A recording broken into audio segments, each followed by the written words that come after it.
Members of Congress say it was a long day of negotiating that started out with promise and developed into frustration.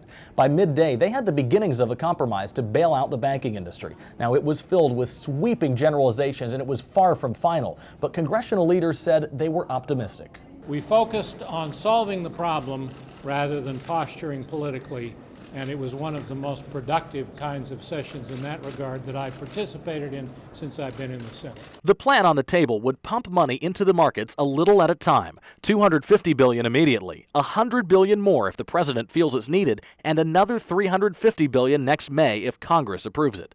There would be checks and balances. 2 different panels would oversee the bailout. Strict rules would limit the Treasury Secretary's authority, and regular reporting would aim to prevent fraud and abuse. Failed banks would not get a free ride. The government would own a stake in every company it helps, and executives at those banks would have limits on their paychecks and no golden parachutes. There would be help for homeowners. Mortgages bought up by the government would be eligible for lower interest rates if borrowers go before a judge. And if the government makes a profit off the loans it buys up, some of that money would go to housing assistance. Congress announced the plan just before a meeting at the White House, including both presidential candidates and President Bush. All of us around the table take this issue very seriously. And we know we've got to get something done as quickly as possible. And this meeting is an attempt to move the process forward.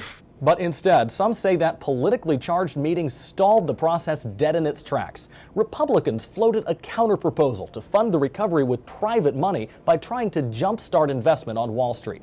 First, they want to relax some tax laws. Then they want to establish an insurance program for mortgages that are traded on Wall Street and pay for it with fees charged to the banks. Those in the meeting told reporters it's clear there's a lot of work left to be done. In the newsroom, Jonathan Bloom, KRON 4 News.